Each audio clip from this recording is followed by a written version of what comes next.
1799 সাল। আমেরিকার নতুন প্রজাতন্ত্র তখন কেবল নিজের পায়ে দাঁড়াচ্ছে, কিন্তু উত্তর ক্যারোলিনার উপকূলীয় গ্রাম ম্যান্টিওতে সময় যেন থমকে দাঁড়িয়েছে। সিলাস থর্ন, একজন প্রাক্তন সেনা ডাক্তার, তার কেবিনে বসে পুরনো ডায়েরি লিখছিলেন। হঠাৎ গ্রামের চার্চের ঘণ্টা বাজতে শুরু করল, অসময়ে, বিপদের সংকেত নিয়ে। সিলাস দ্রুত বাইরে বেরিয়ে এলেন। কুয়াশা এত ঘন যে হাত বাড়ানো যায় না, আর সেই কুয়াশা মিশিয়েছে লবণের কটু গন্ধ।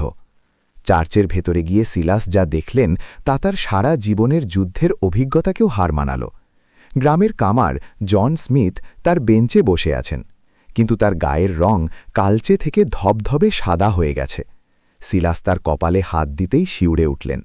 সেটা চামড়া নয়, সেটা যেন সমুদ্রের জমাট বাঁধা লবণের এক শক্ত স্তর। একটু চাপ দিতেই স্মিথের গাল থেকে এক টুকরো নুন ঝরঝর করে নিচে পড়ে গেল।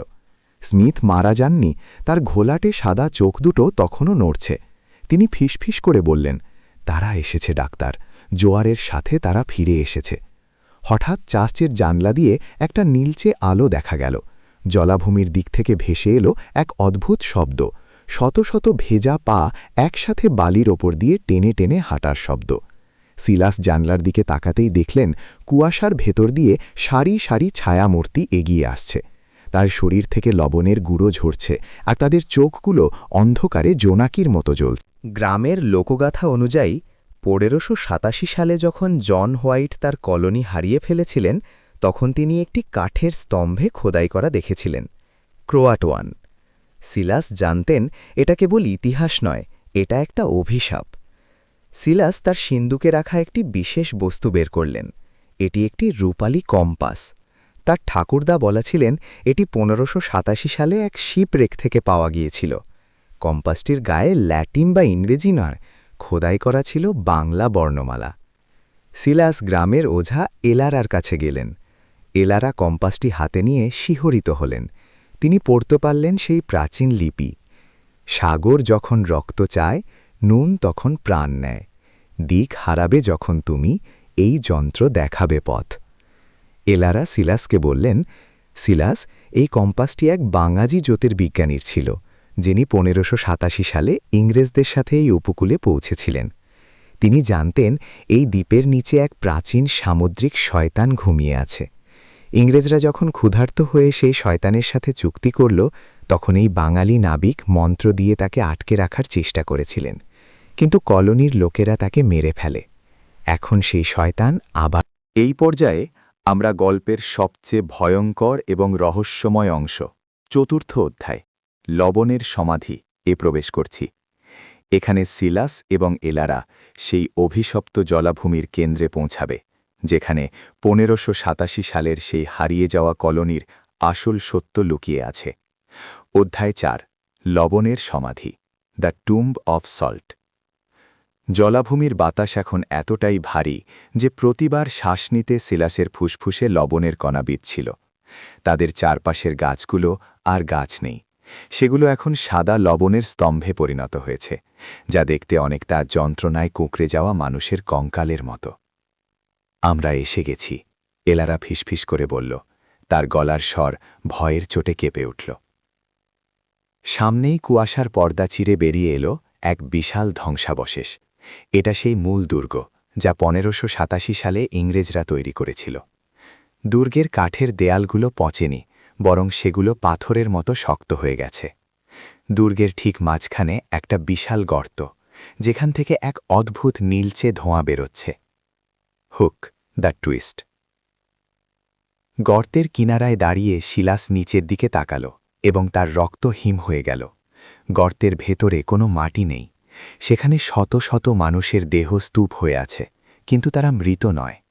তারা সবাই একে অপরের হাত ধরে এক বিশাল বৃত্ত তৈরি করে আছে। তাদের মাঝখানে দাঁড়িয়ে আছে এক দীর্ঘকায় অবয়ব, গভর্নর জন হোয়াইট। কিন্তু তার চেহারা আর মানুষের মতো নেই। তার গায়ের চামড়া মাছের আঁশের মতো চকচক করছে, এবং তার চোখের জায়গায় দুটো জ্বলন্ত নীল রত্ন। স্বাগতম ডক্টর থর্ন। গভর্নরের কণ্ঠস্বর যেন সমুদ্রের তলা থেকে উঠে আসা এক গভীর গর্জন। আপনি কি আপনার হারানো কলোনিকে খুঁজে পেয়েছেন?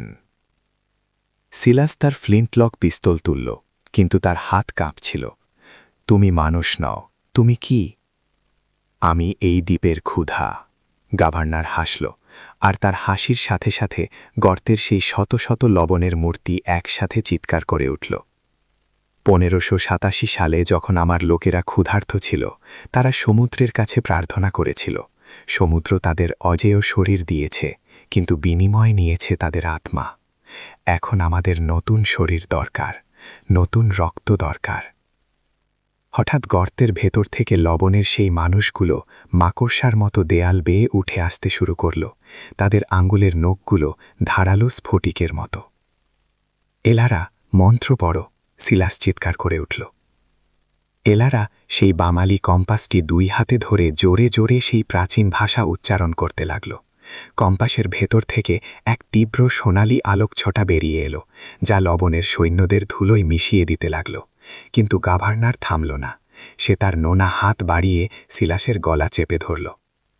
তোমার ওই পূর্ব দেশের খেলনা আমাকে থামাতে পারবে না, গভর্নর গর্জন করল। সিলাস অনুভব করল তার গলার চামড়া শক্ত হয়ে যাচ্ছে, তার রক্ত ধীরে ধীরে নোনা জলে পরিণত হচ্ছে। ঠিক সেই মুহূর্তে সে কম্পাসের গায়ে খোদাই করা শেষ লাইনটি দেখতে পেল, যা কেবল চরম বিপদের সময় দৃশ্যমান হয়। প্রাণের বিনিময়ে প্রাণ, লবণের বিনাশে রক্তদান। সিলাস বুঝতে পারল, এই অভিশাপ কেবল মন্ত্র দিয়ে বন্ধ হবে না। এর জন্য একজন জীবিত মানুষের আত্মত্যাগ প্রয়োজন, যে স্বেচ্ছায় নিজের রক্ত দিয়ে এই পোর্টালটি সিল করে দেবে। এলারা, আমাকে ক্ষমা করো, সিলাস চেঁচিয়ে করে বলল। সে তার নিজের হাতের কবজি কেটে রক্ত ছড়িয়ে দিল সেই নীল ধোঁয়ার ওপর, এবং কম্পাসটি বুকের সাথে চেপে ধরে সরাসরি সেই গর্তের অন্ধকারে ঝাঁপ দিল। এক মুহূর্তের জন্য পুরো পৃথিবী স্তব্ধ হয়ে গেল। তারপর এক বিশাল শব্দে পুরো কলোনি কেঁপে উঠল। সেই নীল ধোঁয়া এক প্রচণ্ড বিস্ফোরণে সাদা ধুলোয় পরিণত হল। গভর্নর আর তার লবণের সেনাবাহিনী চোখের পলকে বালিতে মিশে। জলাভূমির ঠিক মাঝখানে তারা পৌঁছে গেলেন সেই আদি দুর্গের ধ্বংসাবশেষে। সেখানে একটি বিশাল গর্ত, যা সরাসরি সমুদ্রের তলদেশের সাথে যুক্ত। গর্তের ভেতর থেকে এক বিশাল ছায়ামূর্তি উঠে এলো। এটিই সেই গভর্নর, যে 1587 সালের সব মানুষকে গ্রাস করে নিজের সেনাবাহিনী বানিয়েছে। শতাব্দী শেষ হওয়ার আগে যদি এই পোর্টাল বন্ধ না হয়, এলারা বললেন, তবে কাল সকালে পুরো আমেরিকা লবণের মরুভূমি হয়ে যাবে। পোর্টাল বন্ধ করার একটাই উপায় ছিল, সেই বাঙালি নাবিকের শেষ মন্ত্রটি পূর্ণ করা। কিন্তু তার জন্য প্রয়োজন ছিল 1 ফোঁটা মানুষের বিশুদ্ধ রক্ত এবং কম্পাসটিকে সেই গভীর গর্তে বিসর্জন দেওয়া। সিলাস যখন কম্পাসটি গর্তে ফেলতে গেলেন, তখন সেই ছায়ামূর্তি তার সামনে তার জীবনের সব হারানো মানুষদের স্মৃতি ফিরিয়ে আনল। তার স্ত্রী, তার সন্তান, তার মৃত বন্ধুরা। তারা সবাই তাকে ডাকছিল সেই নোনা অন্ধকারে মিশে যাওয়ার জন্য। সিলাস তার হাত কেটে 1 ফোঁটা রক্ত কম্পাসের ওপর দিলেন এবং গর্জন করে বললেন, তোমাদের সময় শেষ। তিনি কম্পাসটি গর্তে ছুঁড়ে দিলেন। সাথে সাথে এক বিশাল বিস্ফোরণ হল। চারদিকের সব লবণের মূর্তি ধুলোয় মিশে যেতে লাগল। জলাভূমির সেই অভিশপ্ত নীল কুয়াশা ফিকে হয়ে। 1 জানুয়ারি 1800 সাল। ভোরের প্রথম আলো যখন ম্যান্টিও গ্রামের উপর পড়ল, তখন চারদিকে কেবল সাদা বালির স্তর। গ্রামবাসীরা যারা বেঁচে ছিল, তারা অবাক হয়ে দেখল জলাভূমিটি শুকিয়ে গেছে।